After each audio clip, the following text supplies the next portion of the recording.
You're a better human being than me. I would have showed the nude lady Oh, well, I'd statistic. be happy to do that if no one took offense, but you can never be sure in this day and age. That's true. Hello, Hi, everybody, to Jen. all of my fellow speakers and panelists. Nice to see you all there. Hi, good Hi, afternoon. Jenny.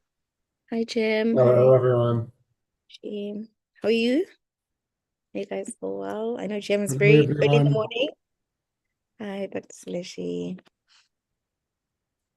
We're gonna start soon. Well, on the clock, we're just trying to make sure everybody, well, I mean, that high may confirm that everybody's speakers work well. Ludo, just to confirm, have you been allocated for translation? Good afternoon. No, not yet. Maureen, please assist with that. So we have French translation, just for Francophone elites.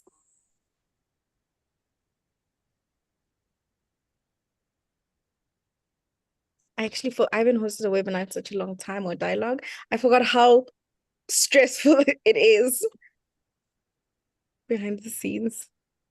It is, isn't it? Yeah. Gives me COVID flashbacks, which I don't remember fondly. So, I've got a few little slides just to go with my thing, if that's okay. I'm not overdoing it, I promise. Yes. Do I just press share when that moment comes? Yeah, I think so. Maureen, does everybody have share permits? Just to make sure. Or would you have to allocate it to them? Let me check, but I think everyone should have share permit. Yeah. And perhaps see, do you have the share button? I have it. I do, the share button. Yep, I can. Do you want me to try? Yeah, you can try. I think all the speakers have share buttons. Okay. Good afternoon. Good afternoon, Mohammed. Good afternoon. Okay. Okay, perfect. Yeah, it took a bit of Beautiful. time to load. Yes. Good Did it? afternoon. Okay, that's good to know. Okay. Yes, we can see them. Okay, good afternoon. Welcome to this much awaited, very last. I know I probably asked you guys to join this in a very short period of time, but this conversation was really important. Yeah, we're gonna start. I think we're just waiting for one last speaker, which is our lawyer. Hello, but while we're Okay. waiting, while Celeshi's speaking, presumably we will not be on camera. Is that correct? Yeah, we usually do the spotlighting. So we spotlight whoever that's, I guess, speaking at the time. Okay, so it's not like a webinar where we're off camera completely and then brought in? No. No, Okay. I think it's up to you. I think we'll Oh, obviously okay. just So it's show, just like a call. yeah, like a dialogue. We're Okay. chatting. Okay. No pressure, but pressure for sure. Yeah. But yes. Okay, I see another Karamo joined. I don't know who that is. Okay. You can, I think that's the AI. You can take it out. I don't have the controls, Marine. Okay. Please give us an indication of when we are starting, Marine, to, okay.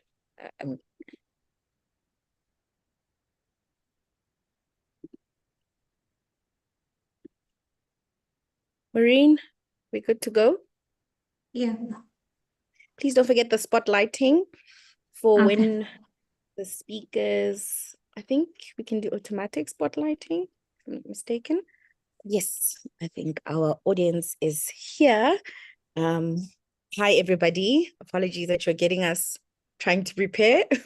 We're trying to make sure that we basically just provide the best dialogue that we're about to have. Oh, sorry. I think that's Wairimu. Please kindly mute Wairimu. Okay. Hi, everybody. Welcome to this much anticipated dialogue series that we have been, eagerly trying to put together to make sure that we actually have the specific conversation. The dialogue series is called Electrification in Africa.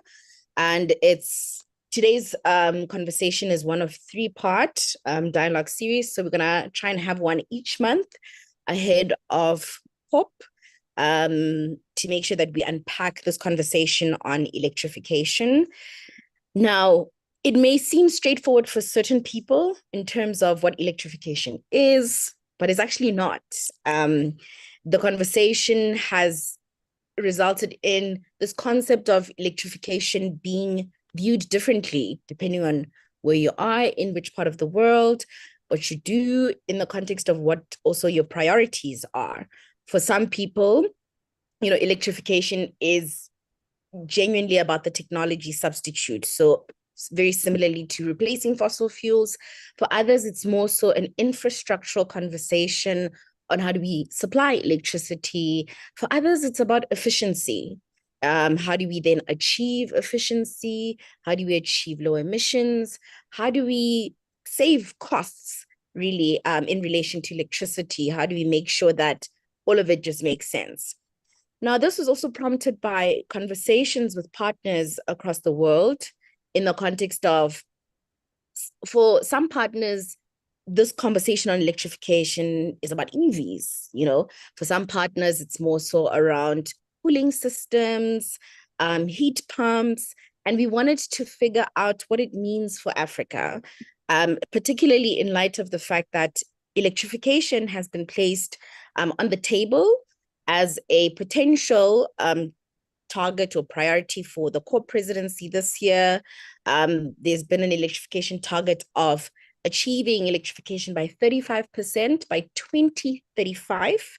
But in all of that, for the African continent, it's important for us to situate and position ourselves in that, particularly because we do need to unpack what electrification actually means for the conversation to really relate to us, but also to not get lost. So if this 35% by 2035 is about heat pumps, or it's about cooling, or it's about EVs, where does Africa sit in that entire conversation? Or are we going back to the basics? Do we assume that people have access to electricity, or do we assume that, hey, we still have 600 million people who don't have access to electricity? What does electrification mean? What does universal access actually mean? So then we brought together really incredible people today to speak about this and unpack it. And we wanted this first dialogue to be quite simple. And the theme is, what does electrification mean in Africa?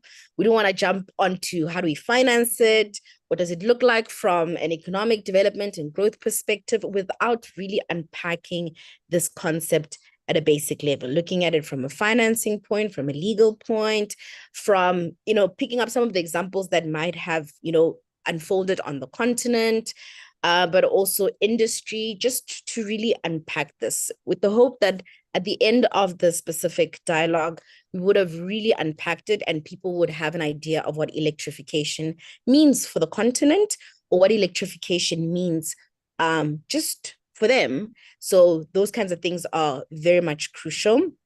With that, I'd like to also acknowledge the partners that basically were involved in the forming behind the scenes, all the work that came together basically to make this a reality. So the dialogue series is brought together by PowerShift Africa, by Africa Change Lab, and also partners at the Cambridge Institute for Sustainability Leadership, specifically the Corporate Leaders Group for Africa. We have partners at RIN21, and 2 key important, I'd say, campaigns that really rally behind this and at the center of this specific conversation. One is the Electrify Now campaign, which you'll hear a bit more about, which is exciting, but also leading a lot of this conversation.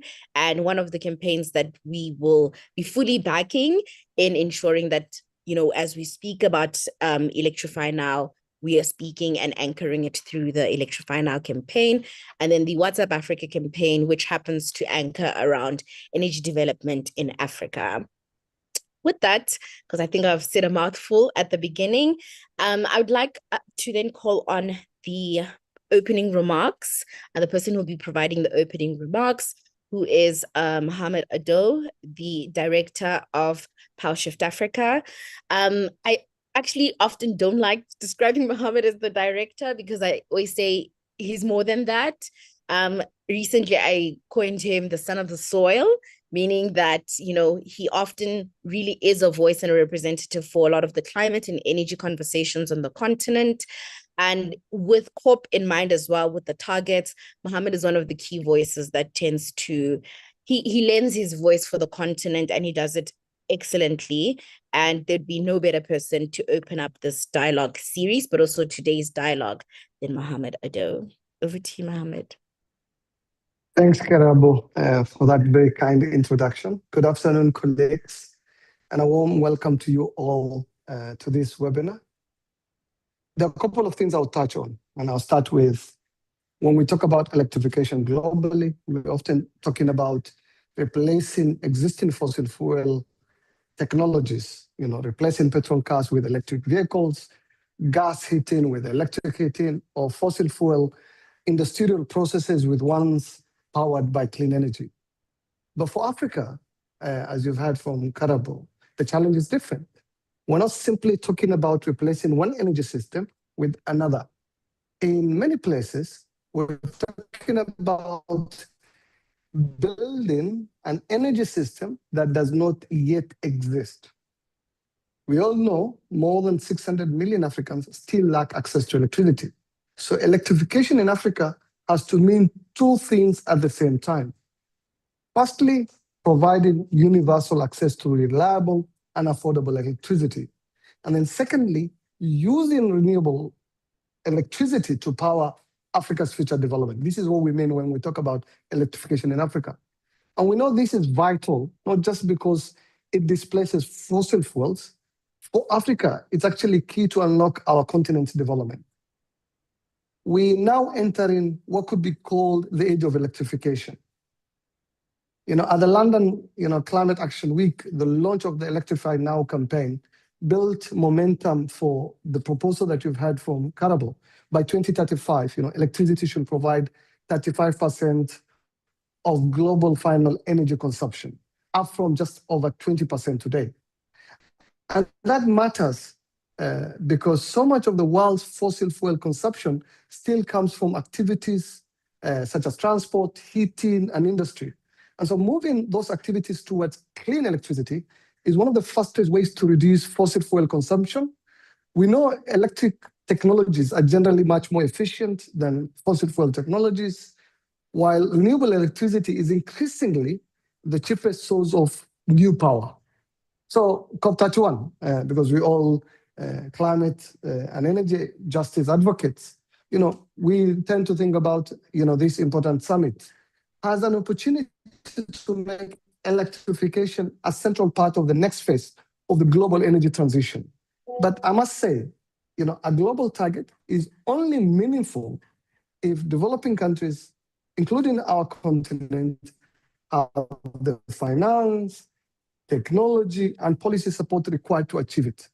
Now, coming to the opportunity that is available for us, Africa should not approach electrification simply as another obligation that is imposed by the global climate agenda.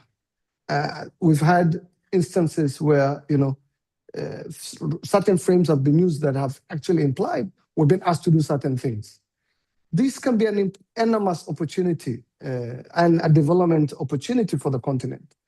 Unlike, industrialized economies, which have to retrofit or replace huge quantities of aging, fossil fuel infrastructure, many African countries have an opportunity to build cleaner and more efficient energy systems from the outset.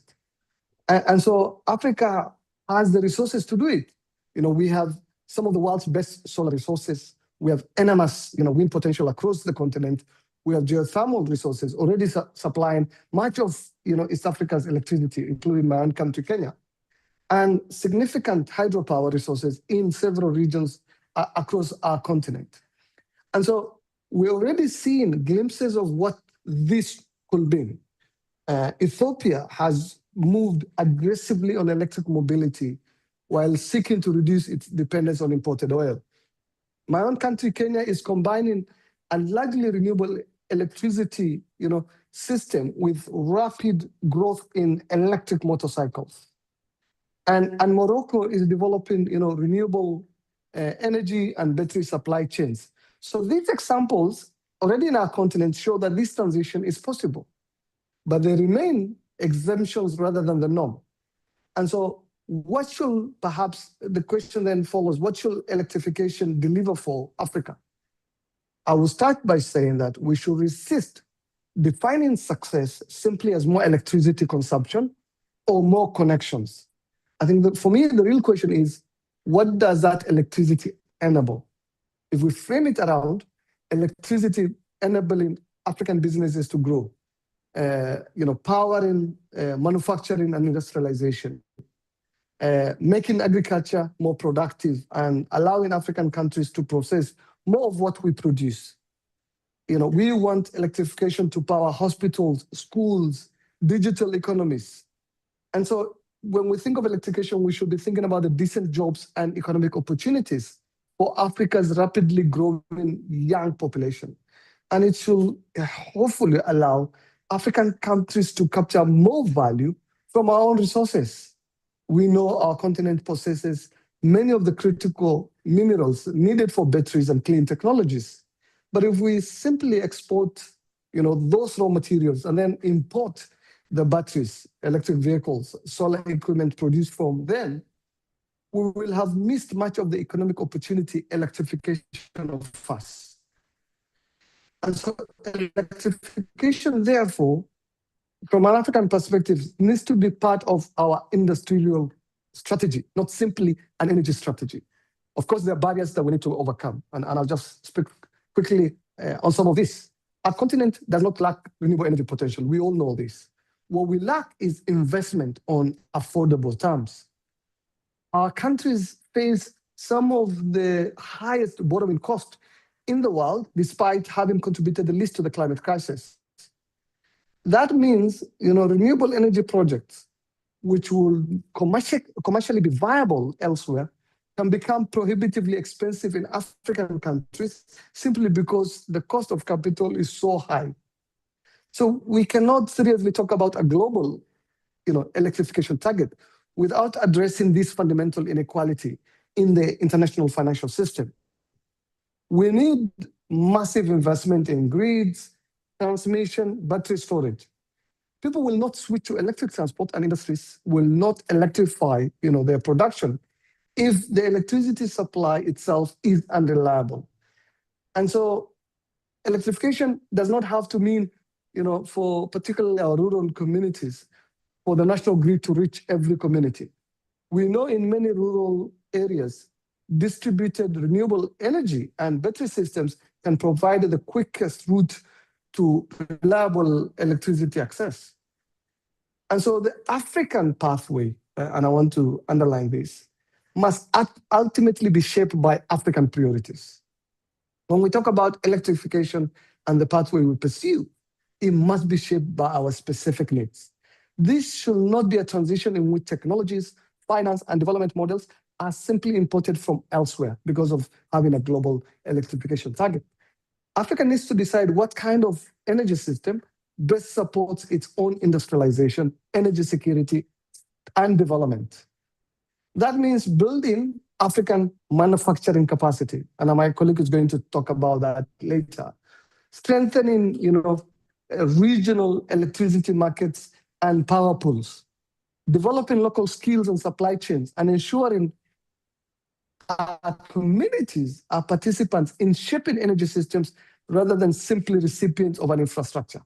And so the bigger choice that we have to make is around the population of this continent. We all know it's heading to 2.5 billion people by the middle of this century. We know our cities are expanding and our industries will grow.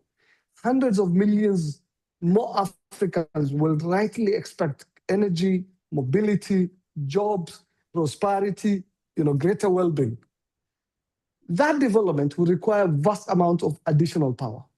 So the question is whether that power comes through the old model of imported oil, fossil fuel infrastructure and pollution, or through clean electricity generated increasingly from Africa's own abundant renewable energy resources. This is not simply a climate question for the climate advocates. It's a question about what kind of development path Africa follows. You know, I like to think of the 20th century as a century that was built around combustion. The 20th century was built around combustion. The 21st century will increasingly be built around electrons. And so the question is not whether electrification will happen, but who will benefit from it. And so the proposed 35% electrification target by 2035 can provide useful global direction of travel. But its success cannot simply be judged by whether the world reaches a percentage of energy consumption from electricity. For Africa, success means universal access to affordable and more reliable electricity. It means industries powered by clean energy. It means African manufacturing and jobs. It means greater energy sovereignty and less dependence on imported fossil fuels. And so for Africa, electrification has to mean how we will actually enable Africa to have greater access to the finance and technology needed to build that future. If Africa is left behind, I must say, the global energy transition will fall behind with it. And this is not something any of us wants. And so to conclude, colleagues, we can't let Africa be a passive recipient of the age of electrification. It should help shape it. And African officials and African climate and energy advocates have every reason to become one of the biggest winners in helping to drive the global electrification push. Thank you, Karabo, and thank you, colleagues. Thank you so much, Mohammed.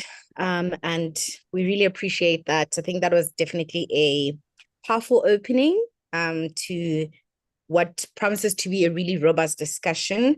I think you've made us think, you've really challenged how, and I'm really excited about the panel in terms of what they're thinking, but also you've really challenged us to think about what electrification actually is going to look like.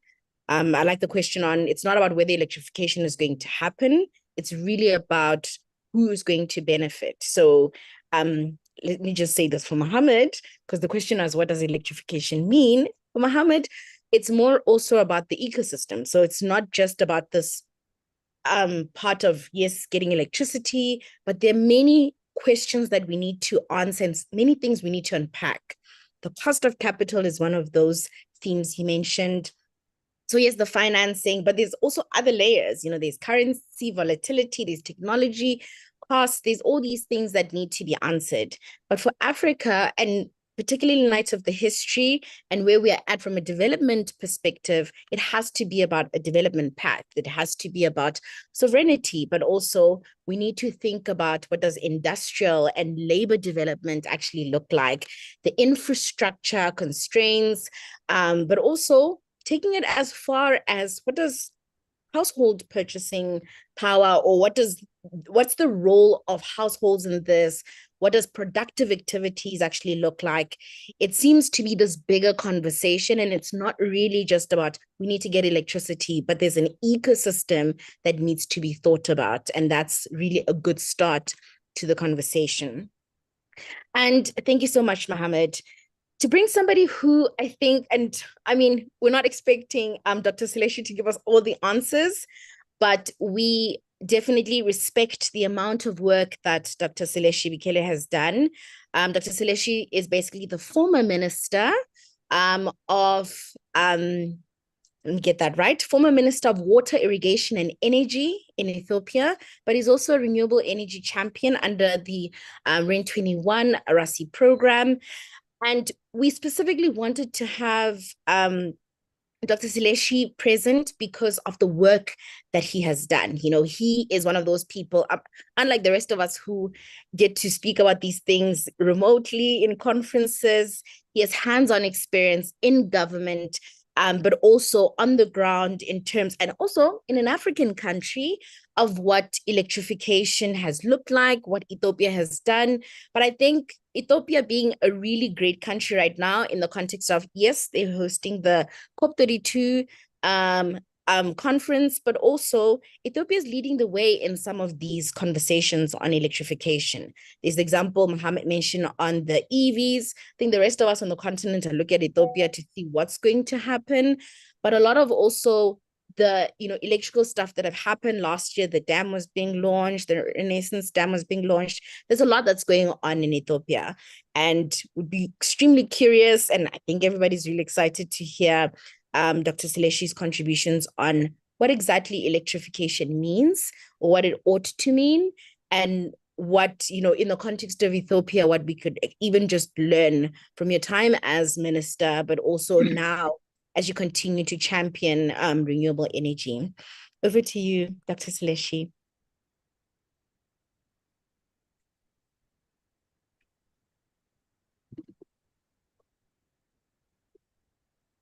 Do you hear me?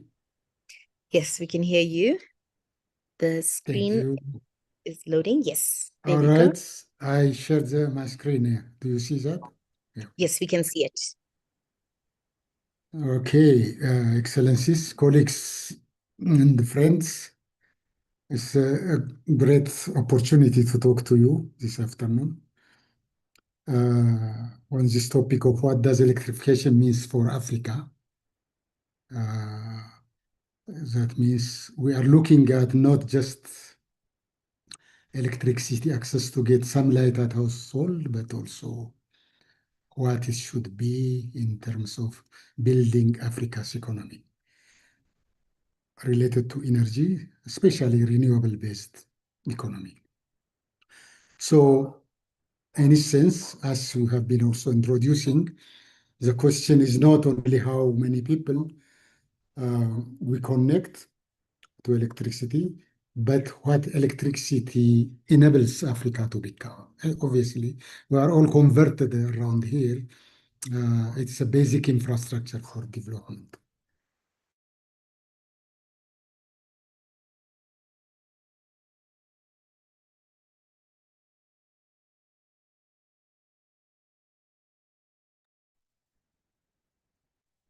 Seleshi, is still with us.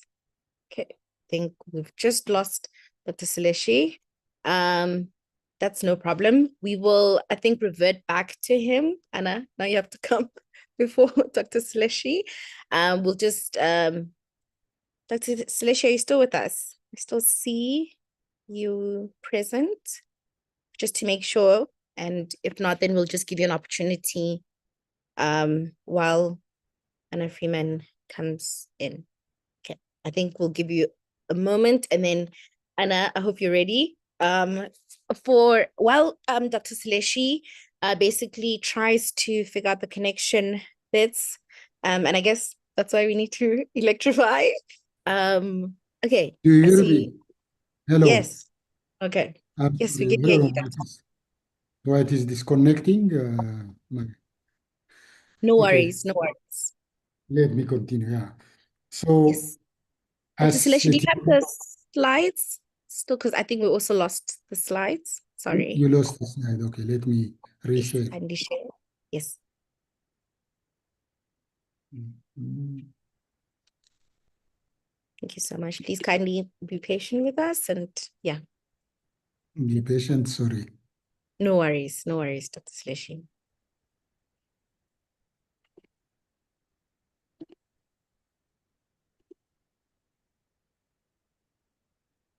Okay, they are Is that, loading.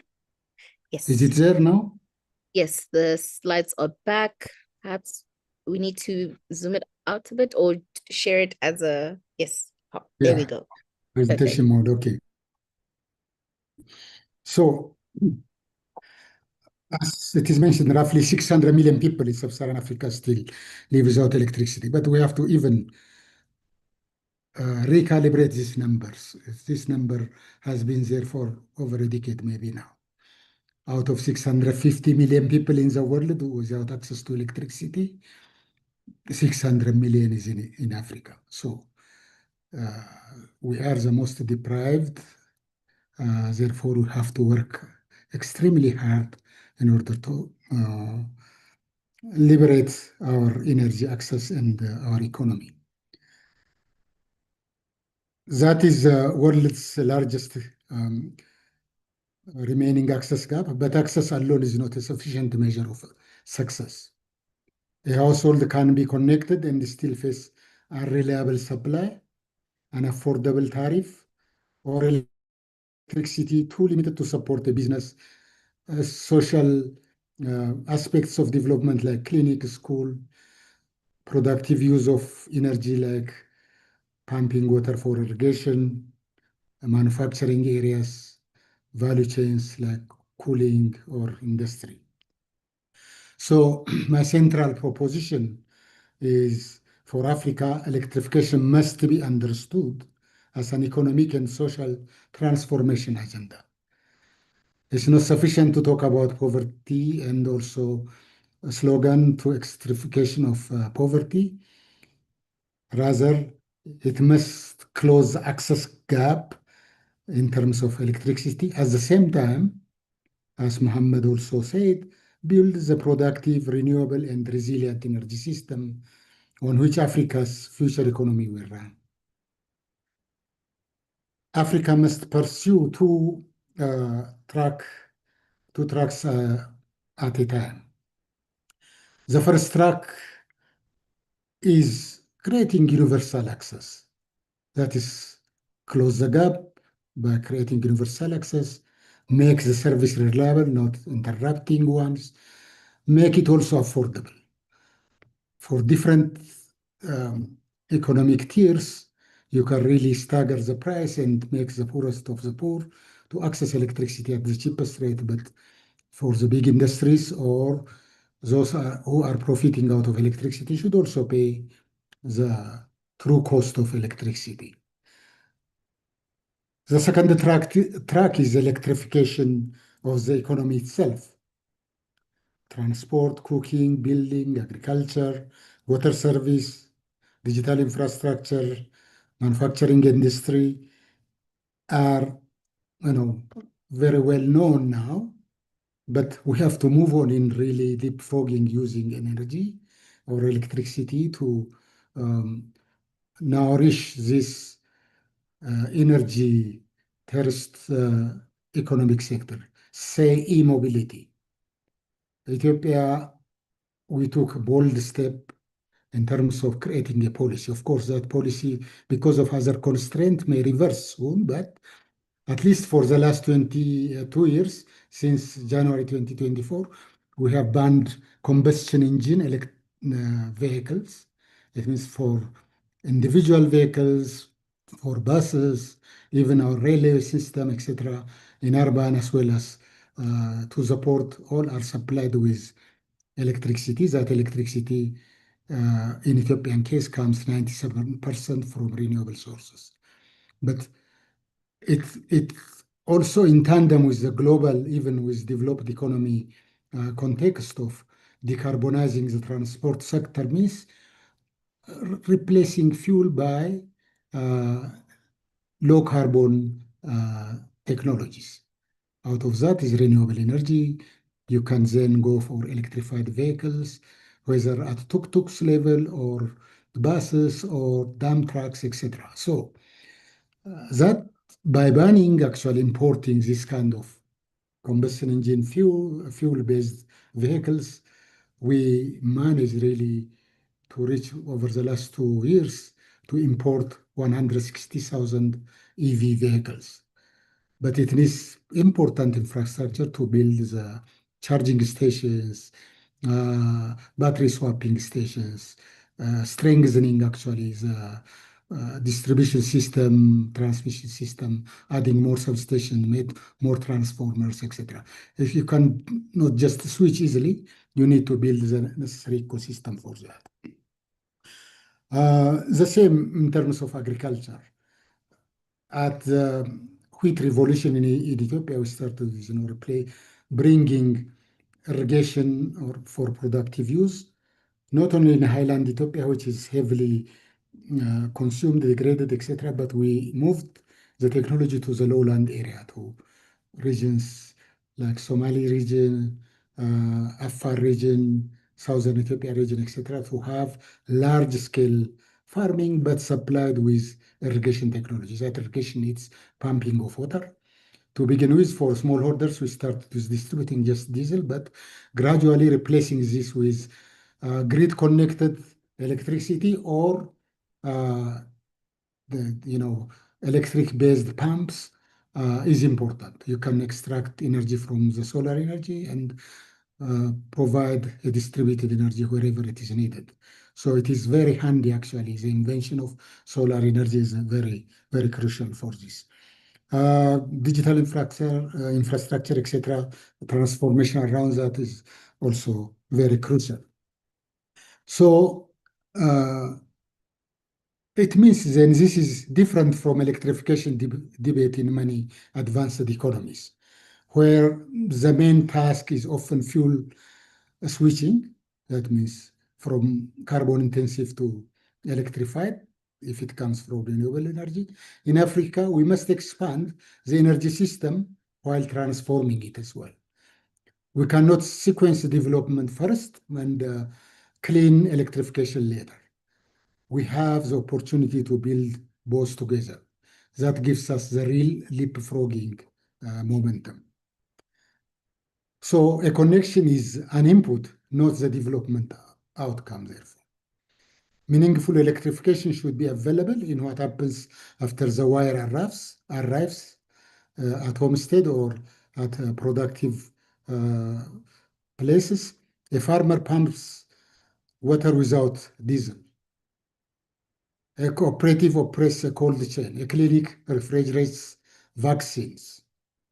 A school connects to digital learning. An entrepreneur runs machinery. An industrial park produces competitively, and cities move people with cleaner electricity transport, etc. So this is what we call useful electricity that goes beyond light. It creates all this what you see in the boxes. More in a complicated manner, what it means also in every aspect of economy or resilience or social development. This picture putting renewable energy at the center of nexus, you can see in all around the circle what it can benefit, and in each of the sector what you can do. In e-mobility, what do you do? Looking at smart charging, etc. How do you build that? How does it connect to renewable energy? What does it get from renewable energy? And e-mobility, what does it bring us actually in promoting and advancing renewable energy? In manufacturing industry, similarly, it's not just one way, it's both ways. For this kind of details, you can look at RAIN 21's renewable-based economy analysis. This is very well integrated in that platform. Africa's electrification should be renewable first. Renewable capacity added in Africa in 2025 is around 11.3 gigawatt. So in Africa, this growth is around 15.9%. In 2025, generally, globally, power capacity addition coming from renewable is 85.6. It's thankful for the climate discussion about the mitigation issues, the decarbonization issues. We are really moving quite significantly.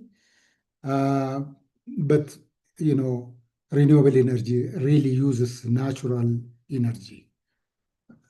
You get solar energy every day. Hydro flows, hydropower system flows, in the river system, particularly if you regulate, as we have done in Ethiopian highlands, significantly, you can have electricity year-round. At the same time, that hydro system, like reservoirs, can serve as, system storage. Wind also similarly. Geothermal is again a natural, provision to create sustainable energy.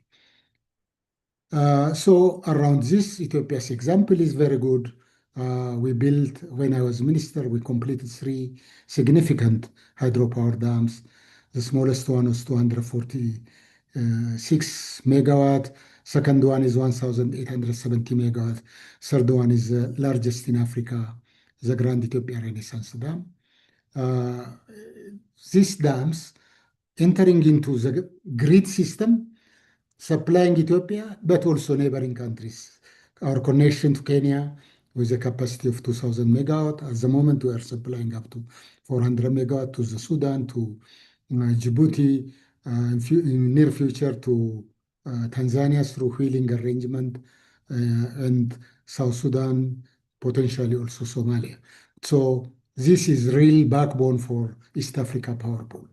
So combining our regional potential, regional capacity, geothermal development in Kenya is significant. Wind development is also significant. Those, if we are interconnected in East Africa Power Pool, you never know where energy comes from. It flows in all directions, but it builds the regional economy through these power pools.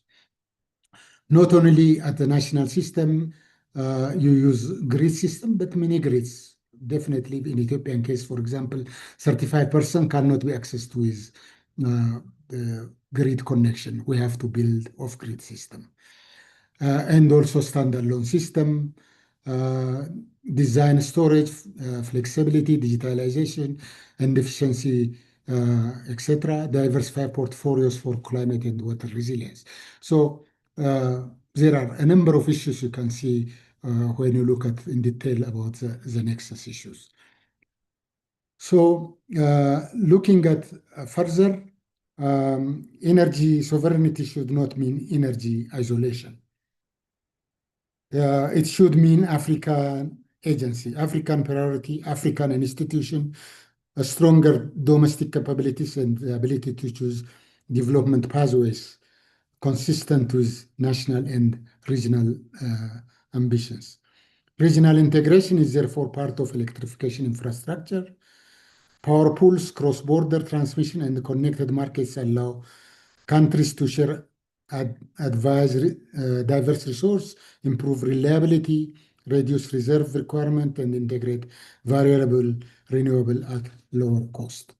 Obviously, lower cost, if I take one word, lower cost means electricity in Kenya maybe 12 cents, in Ethiopia 6 cents, in Uganda another magnitude. If you go to South Sudan, it is like 30, 40 cents per kilowatt hour. So you can, create justice for people in the region by interconnecting from where it is cheaper to where it is more expensive, so that wealth is also distributed regionally. So it means finance the development outcome, not only the asset. So de-risk and prepare, a lower cost of capital, crowding private capital, make it affordable. Affordability comes when you really not only electrify, but also use it for productive sector, so the productive sector who are capable to pay can also support the system. So like Mission 300 is an example that could build on and create momentum for the continent. It says in that document, people connected by June 2026 are about 50 million. Countries with reported Mission 300 connection are 40 million. Additional people targeted by 2030 should reach 300 million. So this is a real forward-looking agenda, but we need to do or keep the speed and the country compact discipline, add outcome metrics like reliability, affordability, productive use, and jobs. That is when you really get the benefit of connection and counting the number of people connected to the electricity. Connect compacts to renewable supply like grid, distribute energy, and regionalization. use public tracking to identify bottlenecks and mobilize support. So even within country, even within one province or district, challenges are highly variable. So you have to identify the appropriate solution to reach out to the economic wide benefit. So in this context, people are partners and electrification is an African market. So it has to be community-centered planning and ownership.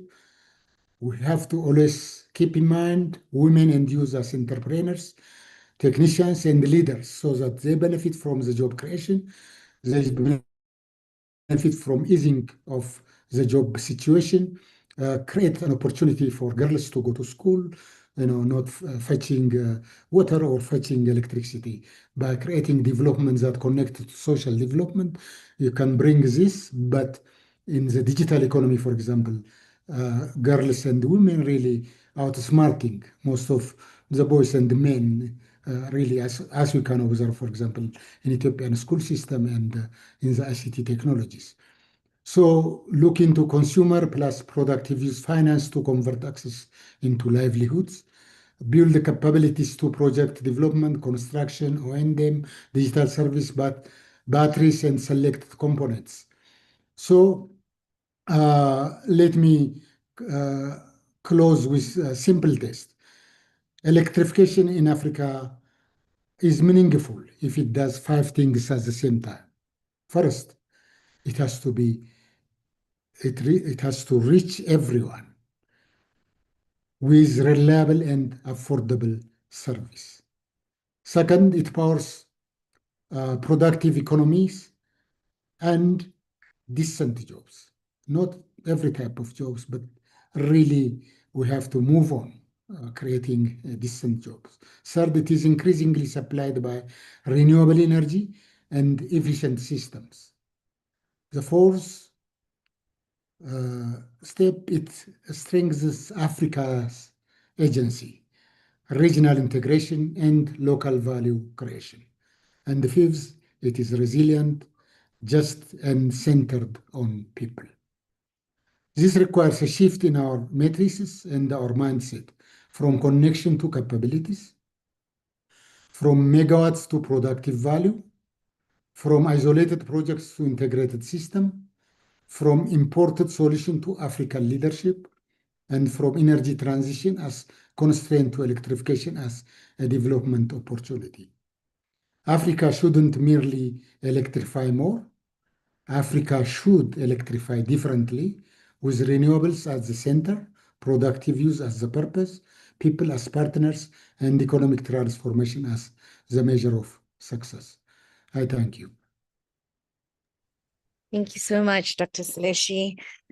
For a moment, I even forgot that I was the moderator. I was really enjoying a lot of the points that were actually mentioned.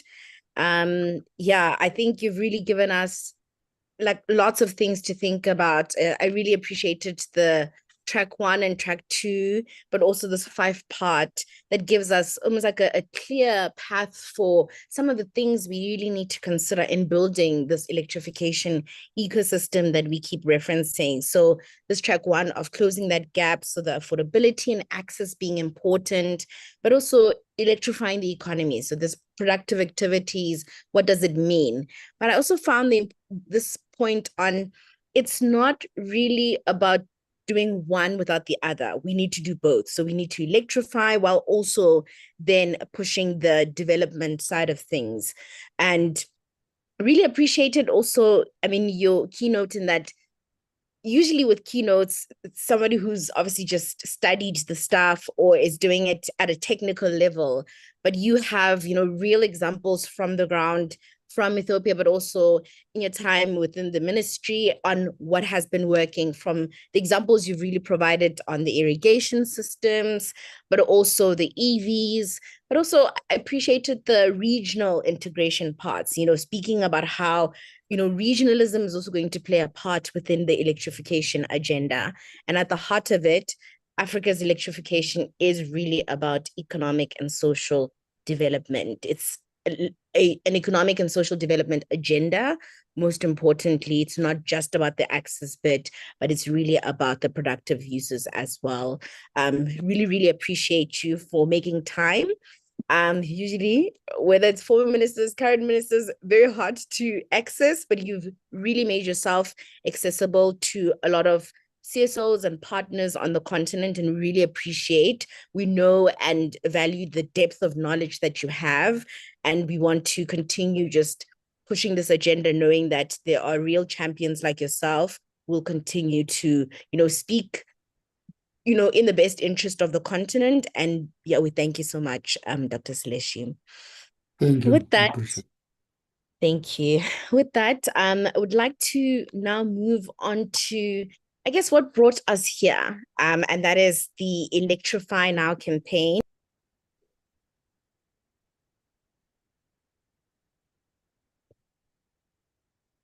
We can't hear you now, Karabong. Sorry. Oh, sorry. Thank you so much, Anna.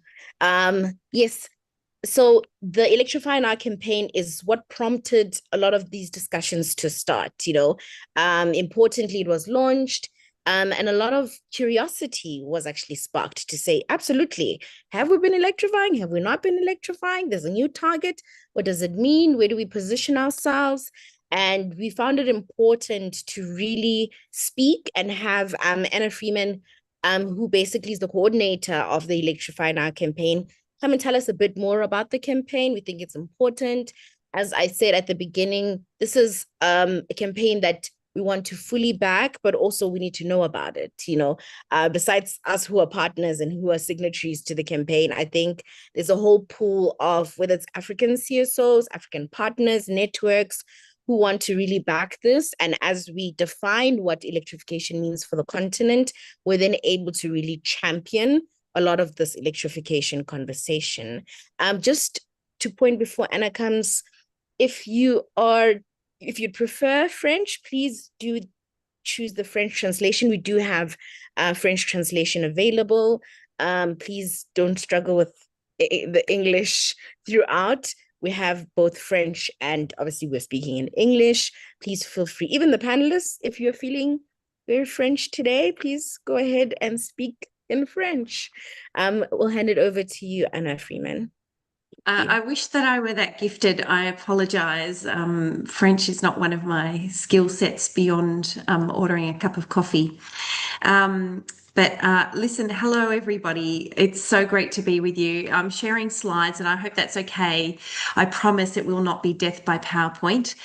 My name is Anna Freeman. I am the Global Coordinator for the Electrify Now campaign, and it's a real thrill to be here. I really want to just celebrate PowerShift Africa's leadership in bringing this event together, and Karabo, particularly to you, the power behind this initiative, but also to Mohammed for your leadership and your very invigorating words up front, and also to the remarks by Dr. Seleshi.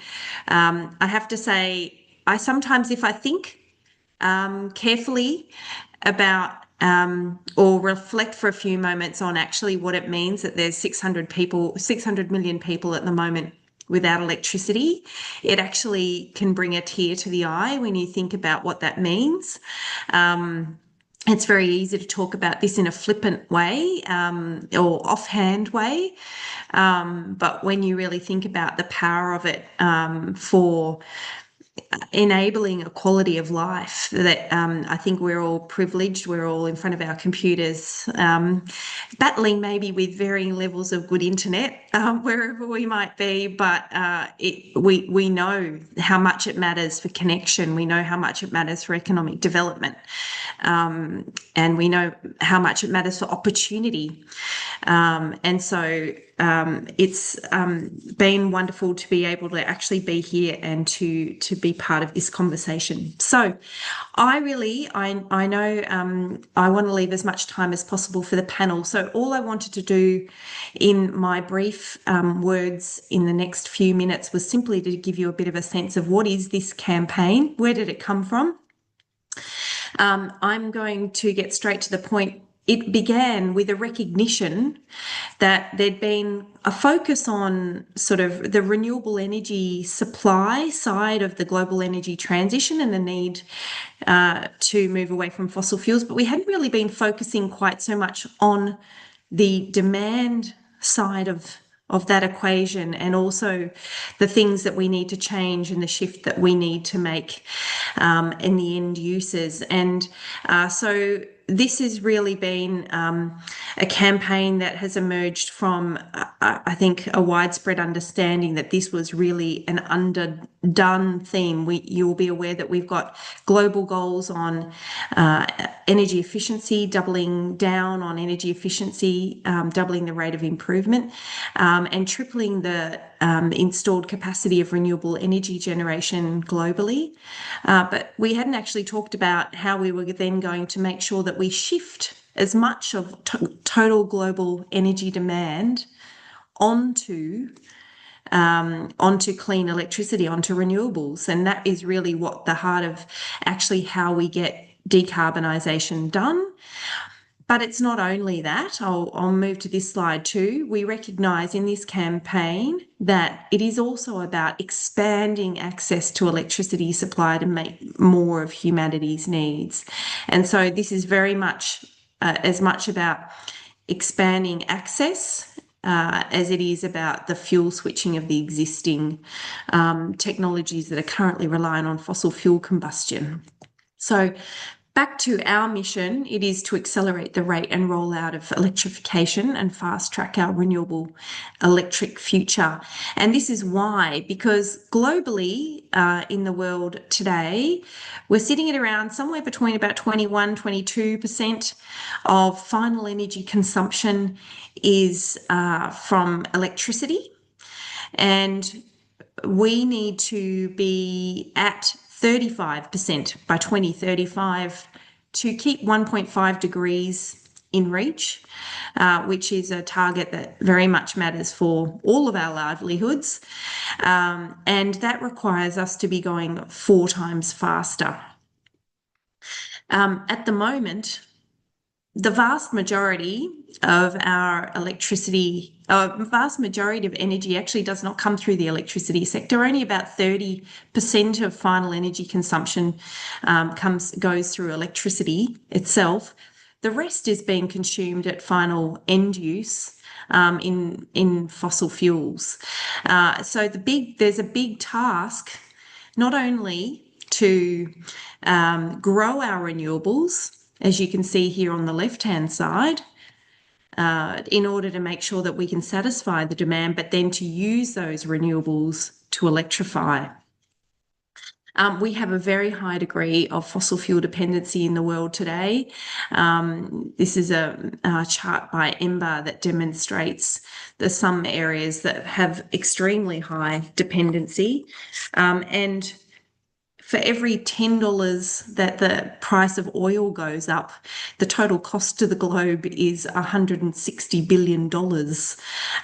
So it has very large consequential impacts on us, and there is real opportunity through the energy sovereignty that is renewables, which is homegrown renewables that can power us instead of the fossil fuels. We know, of course, that the renewables are plentiful, and Africa really stands out on this map. I think I'm an Australian, and I think we're pretty lucky, but as you can see, the vast amount of the continent is in the super abundant range in terms of renewable energy resource, which is just a staggering a staggering blessing for the continent to have such a wealth, and it does not make any sense that we would need to be looking anywhere else to supply it. The task, though, as we know, is actually building out that infrastructure, which gets harder said than done. In growing the electrification from where we are today, IRENA has it at about 23%. through to 35% by 2035, and then to over 50% in 2050. As we do that, what you can see happens is that we are displacing fossil fuels as that's being driven out of transport, buildings and industry. And really those two positions are inverting over time. So there's a direct link by pushing in the electricity and driving out the fossil fuels.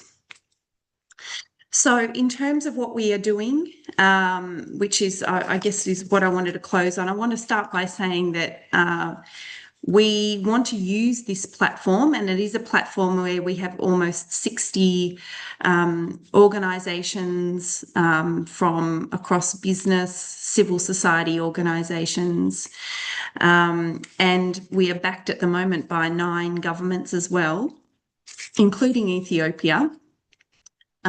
We want to use this platform to really catalyse global momentum and raising global ambition.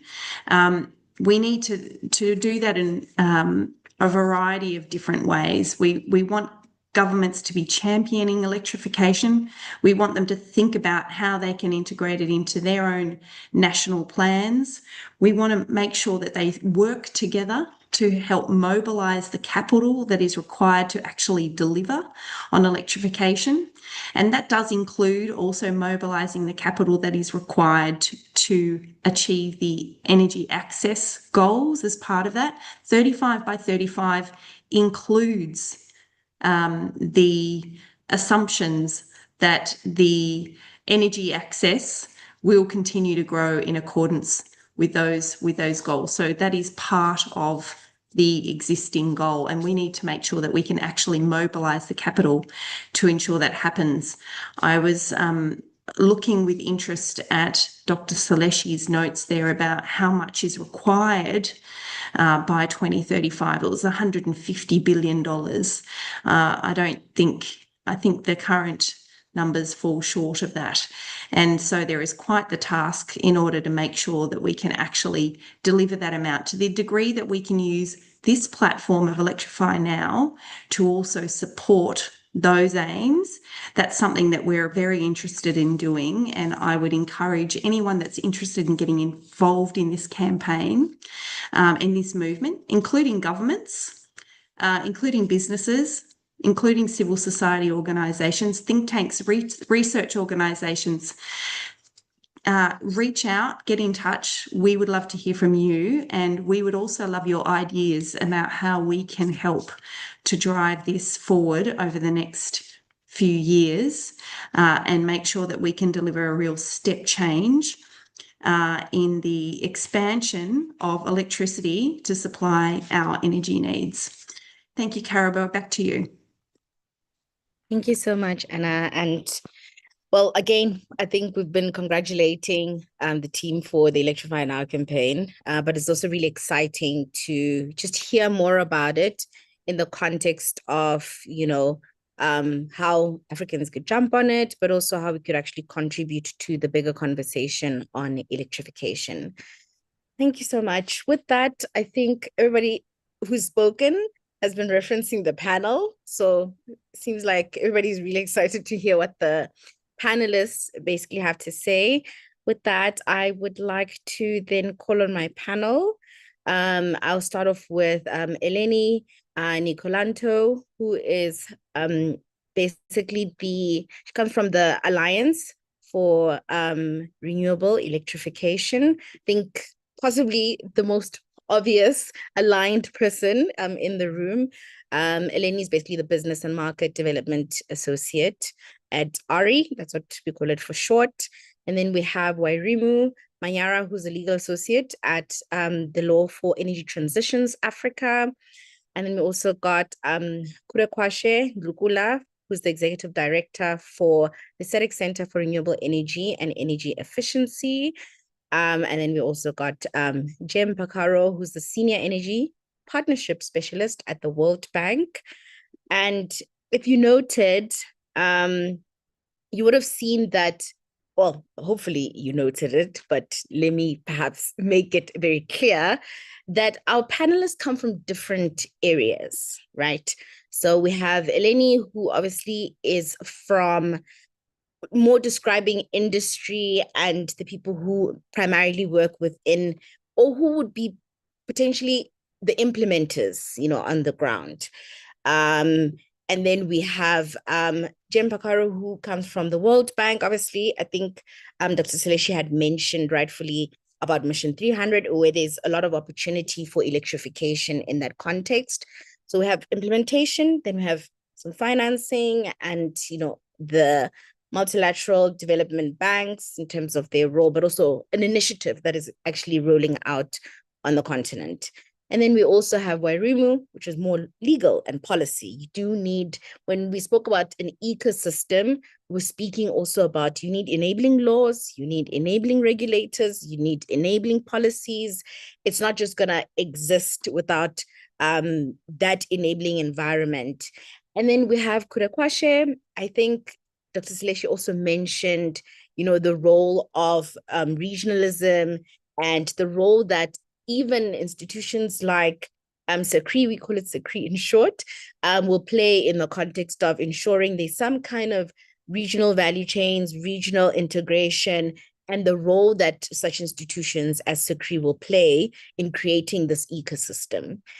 Thank you so much for joining us today. I deliberately did not send them a question because we said this is a dialogue. I don't know what they're going to answer to, but in essence, there was an overarching conversation around what does electrification mean? And I guess it's also in the context of the different spaces and the different areas that each one of you actually into. As they answer this, please feel free to pop in questions for the panelists so that we can actually ask them. I also wanted to just note, and I think you have a question in the chats. There's an anonymous attendee who wanted clarity regarding the 60% global energy. Please kindly see that. But yes, Lemi wants to be a taker. What does electrification mean? I'm guessing you guys are all looking at the other, like, who's going to start? Let me start with Eleni. Yeah, sure. Thank you so much. So good afternoon, everyone, and thank you for joining the webinar. So just to introduce ARE very quickly. So we're a leading business association for the private sector. So we represent about 170 members in 55 different countries. And so we provide these members with services.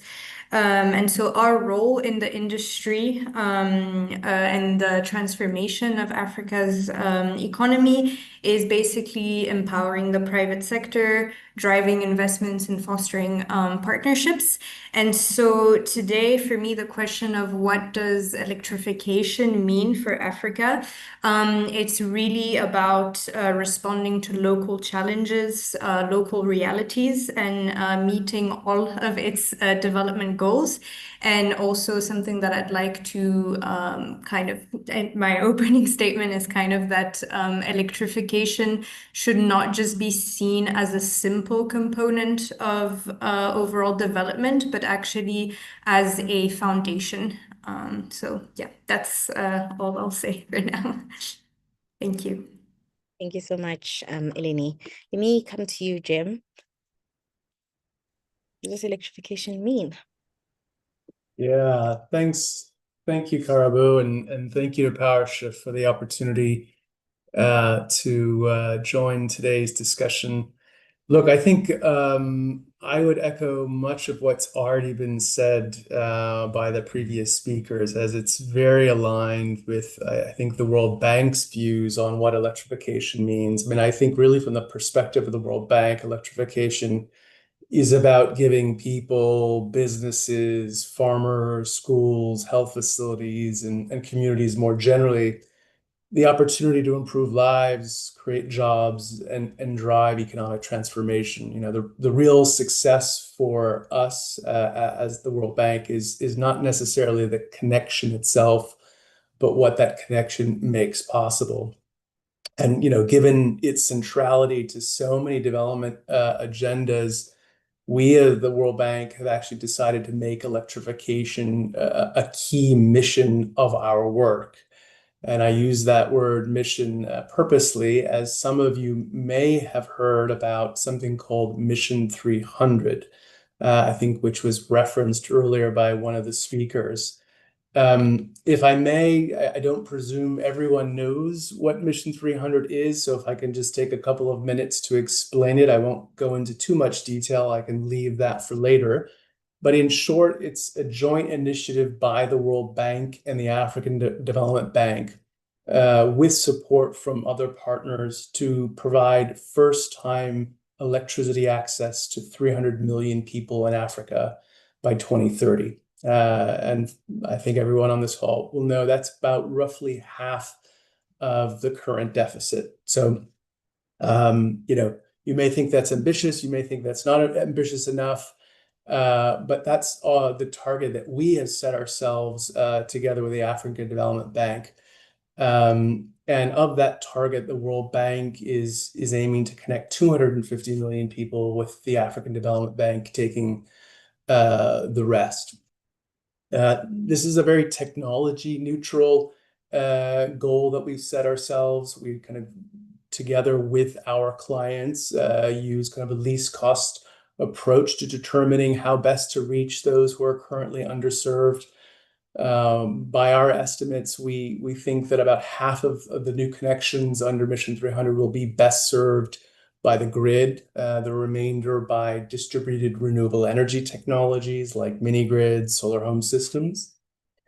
But this target is just really the tip of the Mission 300 iceberg. Mission 300 is more than just about connecting homes to electricity. Many, if not almost all, of our projects also expand energy access to businesses, farmers, schools, health facilities, many of which I'm sure those on the call will know rely on very expensive and polluting alternatives like diesel.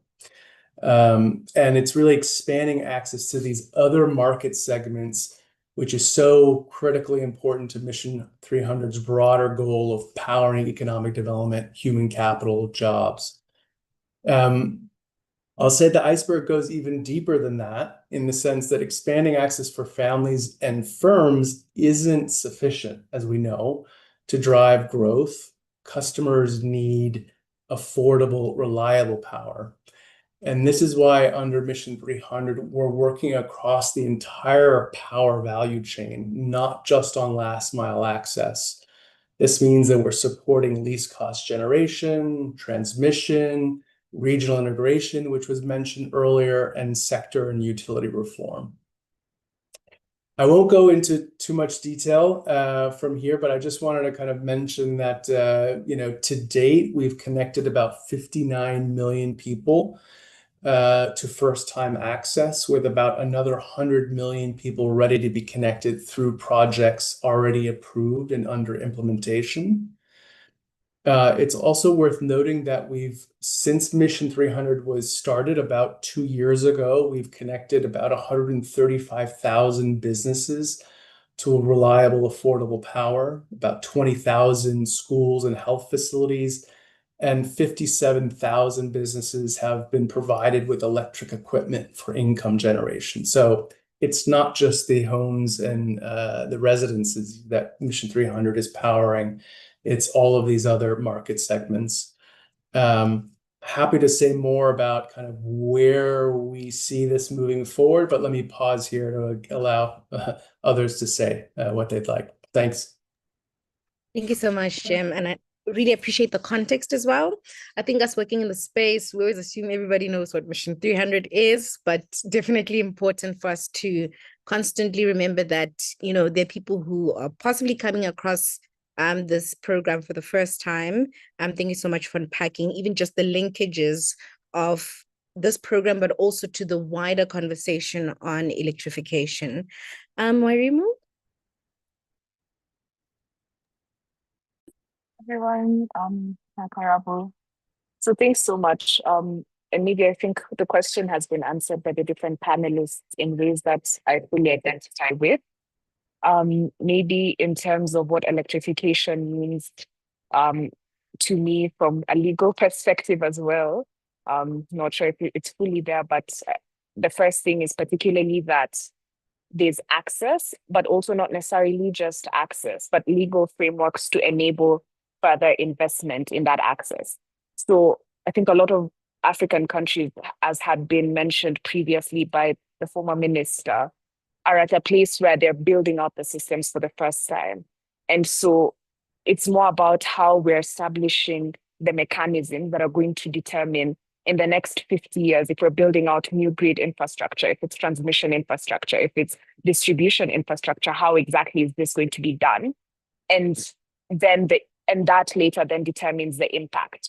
Because I think a lot of times we don't fully think about how our planning and how our strategy will then influence that kind of impact. And so for me, electrification might not fully happen in the way we envision if our frameworks, for example, still prioritize power that's not least cost power, because it means in the next 15 years, if people aren't able to afford, if it's nuclear power, which is found to be very expensive, particularly which is going to be very expensive in a lot of African countries that want to invest in this. In the next 15 years, if citizens are having, distribution lines and transmission lines fly above them, but they can't connect because of affordability, then I think we haven't electrified. And so it's what mechanisms, what frameworks are we putting in place now that are going to serve generations in the next 10 to 12 years? And for me, that comes down to our procurement frameworks. It comes down to our grid, how we build out our grid infrastructure. If we're establishing a market, how that plays a part in terms of ensuring that we have, if maybe now, for example, wind and solar might not be as affordable in some African countries as some governments argue, then it's ensuring that in a few years that those same decisions, they can't use those same reasons to limit the procurement of wind and solar, because the cost of wind and solar is going down. And so what frameworks can we put in place to make that as competitive as possible to ensure that there's greater sustainability and access? So yes, that's what it means to me. Thank you so much for that, and really appreciate the point on procurement, because for those of us who are just in the energy space, it's like, okay, we just need to get the connections going. But if procurement policies and laws are just not well framed, a lot could really go wrong. And I mean, there's even conversations around financing and how it flows, corruption, that all goes down to policies, procurement, and how all of it is ultimately designed. So definitely an area that tends to be neglected, but then tends to then come and bite us later on when we realize we did poor planning, we didn't develop policies, we didn't have the right regulators, we didn't have the right institutions and foundation to lead all of this work. Yes, Kurakwashe? What does electrification mean? Thank you, Karabo. I don't know whether it's an unfortunate situation that I'm the last speaker who then has nothing to say, because everything else has been said exceptionally well by these experts in front of us. I mean, from the opening remarks, I believe it's very difficult now for me to say anything that's not has been highlighted.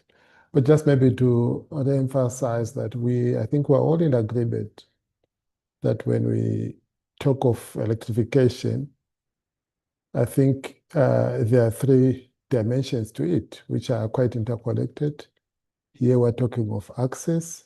So when you talk of access here, we're talking of those connections to be it at household and business level or any institution through either the grid or off-grid systems, such as mini grids or solar home systems. And secondly, we talk of reliability as well as the quality of that power. Is that power available all the time when it's needed? And is it coming with the right quality? We often hear of instances of low frequency or low voltage levels in last mile connections, such that at times becomes unusable for the end user. And then the third one is the issue of affordability and productive use. I mean, yes, we are aware of these new technologies or the technologies that are meant mainly to supply off-grid communities such as mini grids, but quite a number of, I would say, quite a number of mini grids are not sustainable without subsidies. So they are still a bit they are still unaffordable, especially for productive use. So you end up having technology that is available, but then people cannot use it so that they can earn income. Here we're talking of quite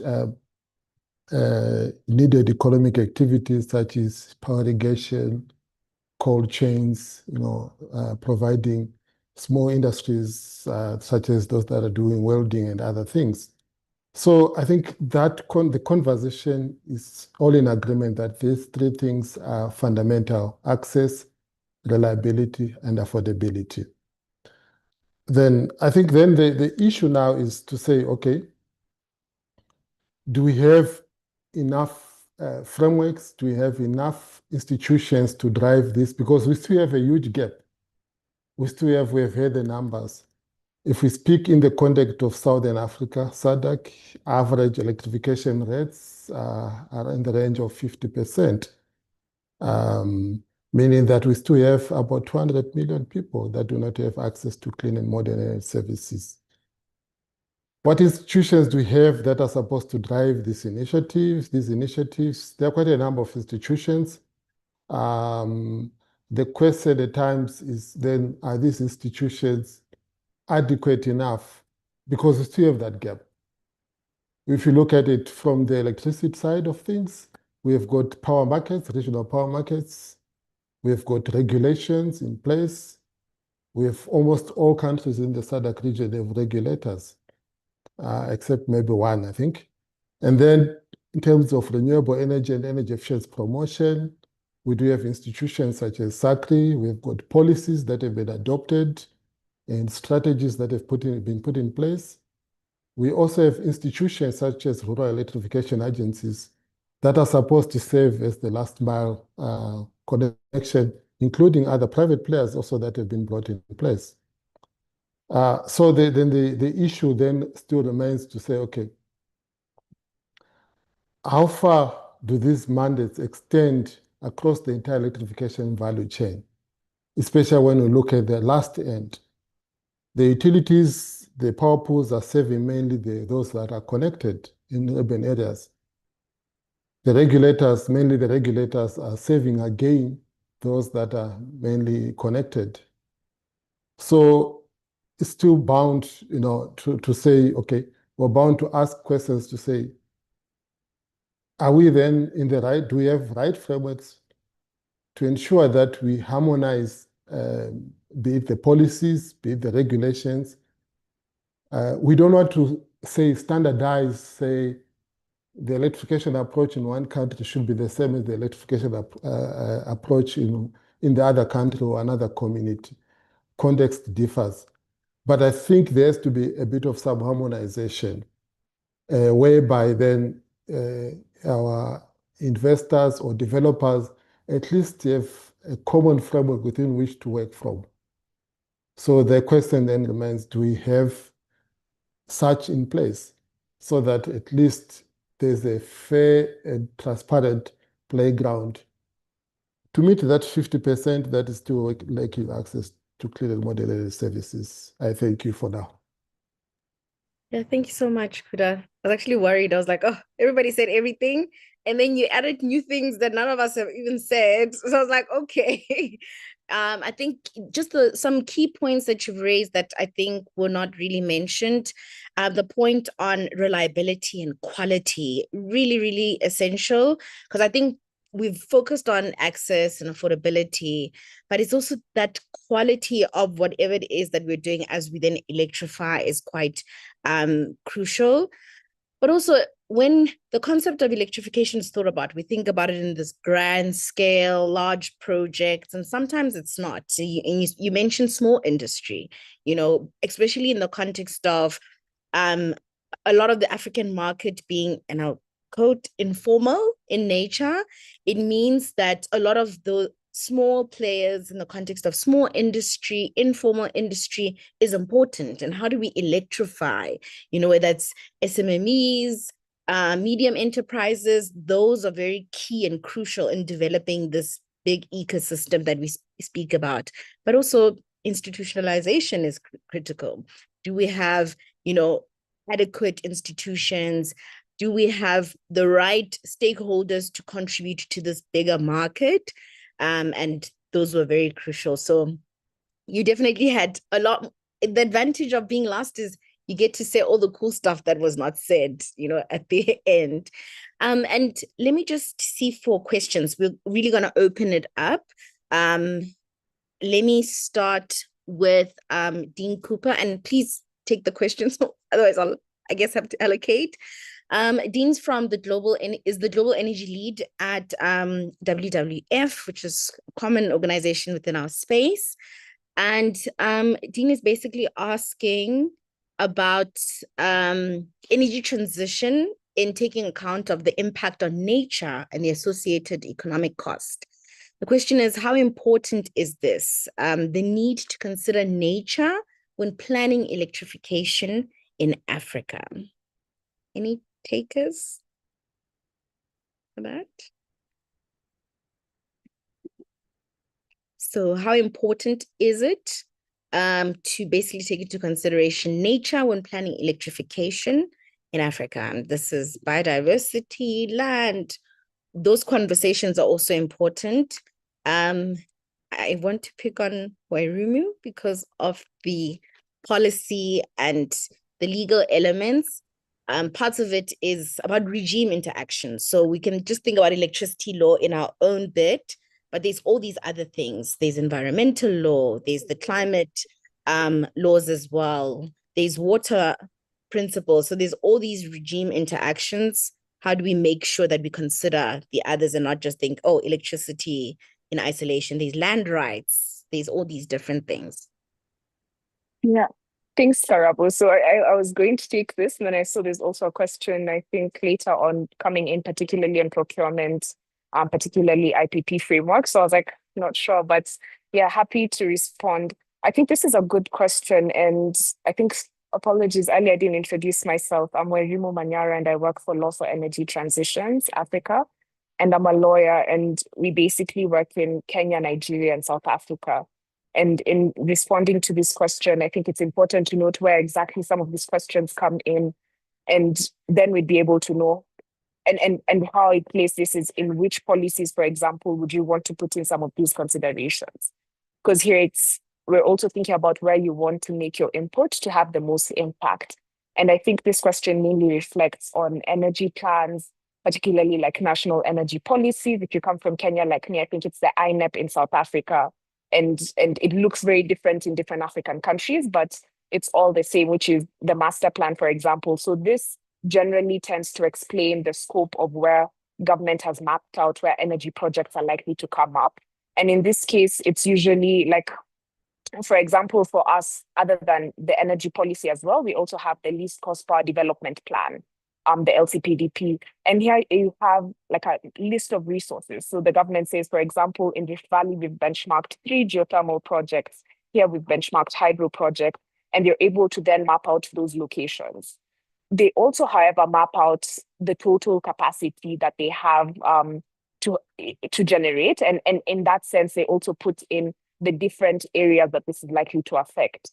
So I think just to first answer this question, one of the most important things is to map out are some of these sites, for example, in geographically relevant areas, is some of this land community land? Because sometimes we also, in the space, we tend to prioritize environmental rights, but not really look at community rights, the rights to culture. And so you're able to map that out in advance when it comes to the planning processes. But also secondly, now there's also the policies and the acts, for example, of governments. And so you have legislation in this case that's supposed to govern the processes when it comes to the establishment, or sorry, not the establishment, I'm forgetting the word, right? But if you're in the process of procuring, for example, for a geothermal plant, and I keep using geothermal because of Kenya, then there are certain processes that have to be followed.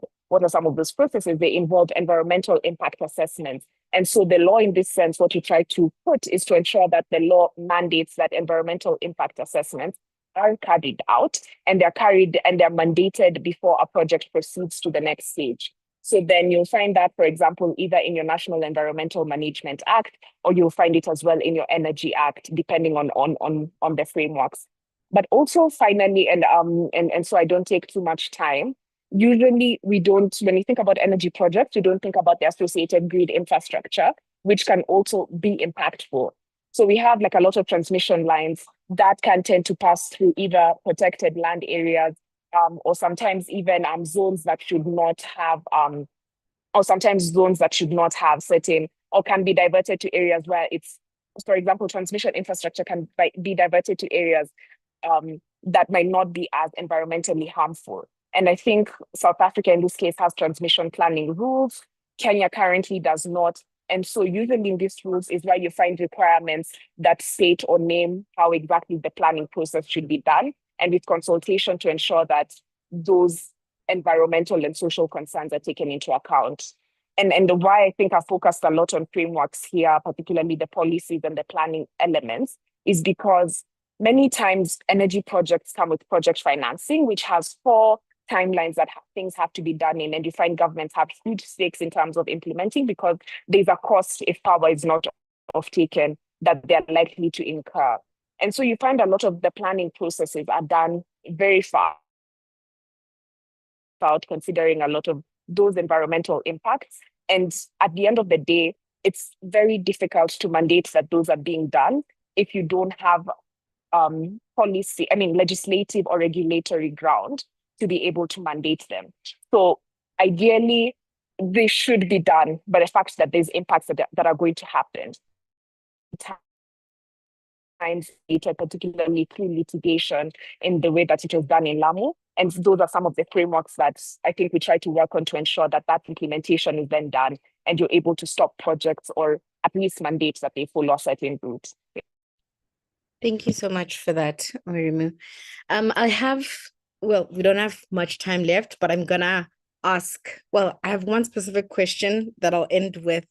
Kuda, it's a question it's a very hard question, but I trust you with it. Let me go back to Eleni just on industry. I think industry is possibly going to be, whether it's corporations, private sector, currently a lot of eyes are on, industry and corporations to push a lot of this because they're implementers at the end of the day. Even governments work with industry. Perhaps maybe speaking about, is industry ready? And is industry speaking about electrification?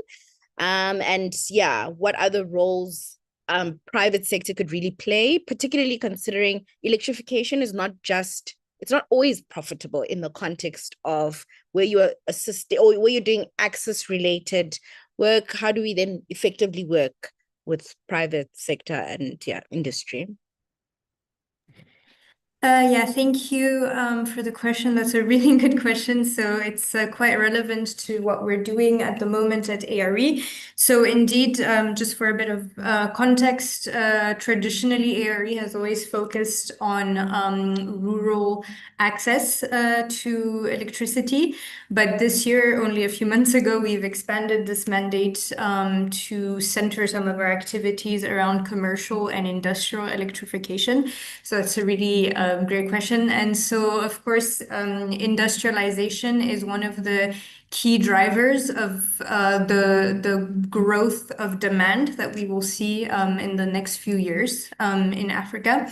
And the question about whether industries do care about this, I think they do, but they're not fully ready, and they're not they don't have all the enabling conditions to have an effective transition. So on one end, electrification is very relevant for them in order to reduce their costs and increase their efficiency. But sustainable electrification is actually becoming a very big economic competitive advantage because of the amount of pressure and scrutiny that is starting to happen around corporate social responsibility and sustainable value chains.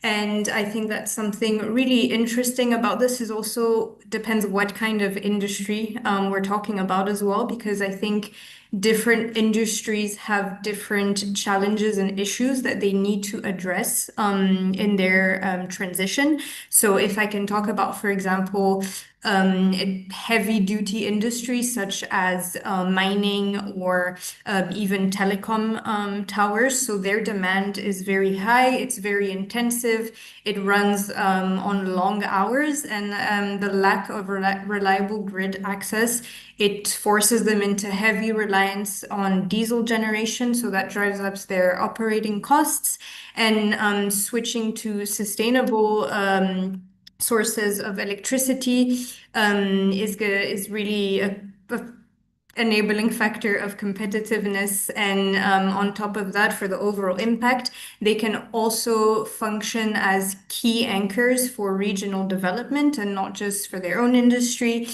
because their own power investment can create a lot of capacity that spills over for industries, surrounding industries, farms, and communities.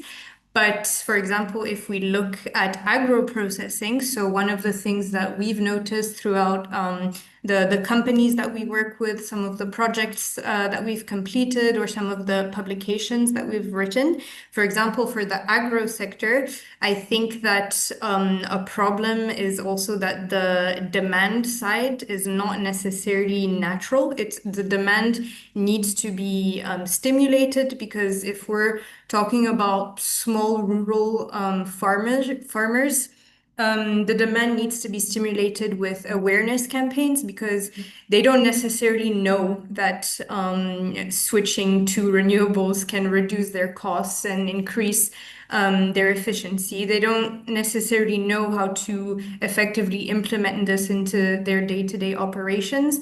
And not only do we need to think about financing the equipment and the projects, but we also need to think about financing the end consumer, because that is a challenge for them. And for such an industry, it's super relevant, because the lack of electricity access poses problems for irrigation, for cooling, for storage, and all of these things are enabling factors that can move farmers to produce higher value goods, to have less production loss, to be able to expand their business, create new types of employment, and reduce the amount of income that they spend on energy and electricity. So yeah, I think it's very much relevant for them, but depending on the industry, they all have different needs, and they all need different enabling factors. So I hope that answers it. Thank you so much, Eleni. So I'm just gonna quickly ask Jem and Kuda their questions, and then we will wrap up, I promise. I know Jem has just started his day, and we definitely are running over time. I think it's been very interesting, but please remember, this is a dialogue series, so this is only the first of the conversation, and obviously we've unpacked so much. We're still going to unpack a bit more, but thank you so much for that, Eleni. I think you've also given us insight into two sides. So industry as from a supply point, but also industry from a demand point, and that for us is quite important. I was going to ask my own question to Jim, but luckily there's a question in the chat. It says, if Africa's electrification pathway must be shaped by African development priorities, how do we ensure that the international finance behind it, including financing from MDBs, does not simply fund electricity infrastructure, but actually enables the industrialization, productive use, and energy sovereignty that Africa needs? I hope that's not too difficult. Yeah. No, it's a very good question and a very relevant question. And I think, the simple answer is, of course, MDBs like the World Bank are in the service of our government clients, who are shaping kind of their own energy strategies and policies and the linkages with other adjacent sectors, whether that be, industry, health, education, agriculture, digital. We are trying as the World Bank to mirror that and not work in silos. And so a lot of the work that is not kind of, visible from the outside is a change in how we as the World Bank are working. We're trying to break out of our silos and ensure that Mission 300 is actually linking up with our agricultural colleagues, our digital colleagues, our SME industry colleagues, our health colleagues, to ensure that, as the commenter said, that energy is not just kind of the end goal, that it's actually enabling other development agendas that our clients care about. That said, what is clear is many of our government clients in Africa are prioritizing energy, and I don't think that's of much surprise, just given how foundational energy is to so many other agendas, whether it be jobs, industry, etc. So, the short answer is it's government-led, but we are also trying to change the way we work to ensure that the projects that we design hand in hand with our government clients benefit from kind of linkages with other parts of the World Bank that have expertise in adjacent sectors that will enable the electrons to actually deliver the outcomes and the opportunities and the jobs that our government clients are really after. So I'll leave it at that in the interest of time. Yeah, thank you so much for that. Actually, I realized that we have actually addressed a lot of the questions. I just want to acknowledge Dr. Jeffrey, who's also given some context into the ecosystem side of things, but also just acknowledging the comment by Brian Oda, who's from Moving Windmills Project. If you've never watched The Boy That Harnessed the Wind from Malawi, please watch that movie. They're basically from that. Kuda, your tough question. I'm taking it from Dite, who is asking, what is the 100 or 2 years plan concerning electrification? I know that's quite, yeah. But yeah, where are we going in the context of Africa and electrification? So what is the 100 or 200-year plan? And maybe let me just sorry, and let me just add little themes that Dita has mentioned sustainability, reusability, so things like also restoration of old systems. Yeah. I'm sorry for no, that's a tough one. I think it's also a bit philosophical. I wish I'd studied philosophy. But anyway, to try to answer a bit of it is that one of my principles, I report to the ministers responsible for energy in SADC. So one of my principles said in one of his statements, I quote, that when you give people electricity, you are not giving them electrons, you are giving them dignity. So I think it is on that principle that we are saying we want everybody to have dignity, right? So I think you can then not say dignity has got a time scale. I think it's dignity, and then it becomes perpetual.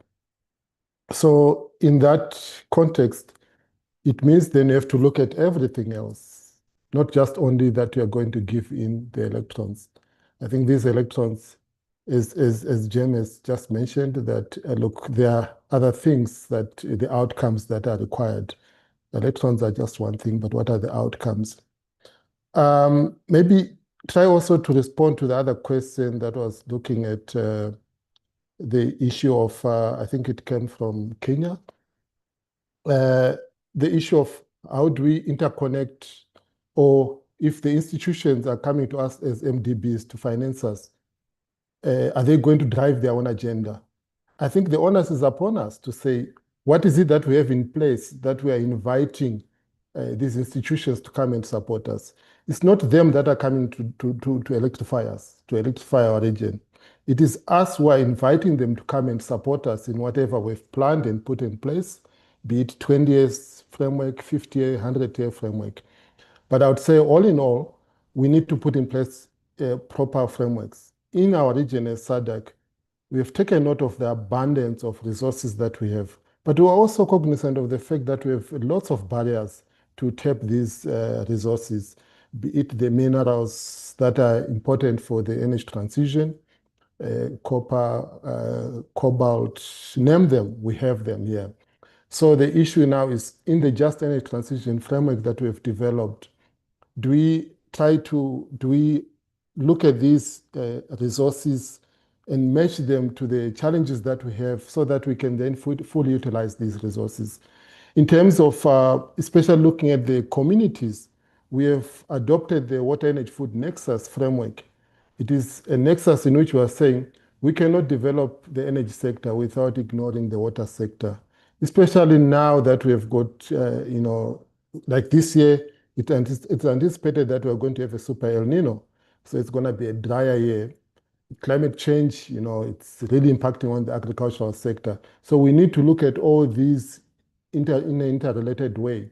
So it is the frameworks that we need to put in place which say, okay, from now, in the next 20 years, next 30 years, 40 years, what do we want? What is the SADC, what is the Africa that we want, right? So within that, I think then it unpacks as to what kind of actions we need to put in place. I'm sorry, I might have been a bit philosophical, but I don't have a definite answer to this question. Thank you. No problem. No problem. I think you're philosophical in the dignity point. I'm definitely not going to try and summarize everything that has happened in the past hour and 40 minutes, but I'd really like to thank everybody and the audience for engaging, for joining us, but also all the incredible speakers. Like I said, this is a dialogue series. There's a 3-part. We're just starting the conversation. There's more to unpack. We hope this specific conversation or dialogue number 1 at least has sparked your interest, has piqued your curiosity, and you're probably going to even try to answer the question, what does electrification mean for you? What does it mean for your community? What does it mean for your country, your business? And we can then continue to build on this, but really, really appreciative of all the speakers. Apologies for going over time, very rich conversation. Couldn't stop and cut everybody, but thank you so much, and please enjoy the rest of your day. If you happen to want to, again, look at this, it is on the PowerShift Africa YouTube, in case there's information you want to get back to and hear more about. I'm definitely going to go watch it because there was a lot of richness, but also this conversation is going to, I guess, set the foundation for a lot of conversations on electrification in Africa going forward. Thank you so much, and goodbye. Thank you.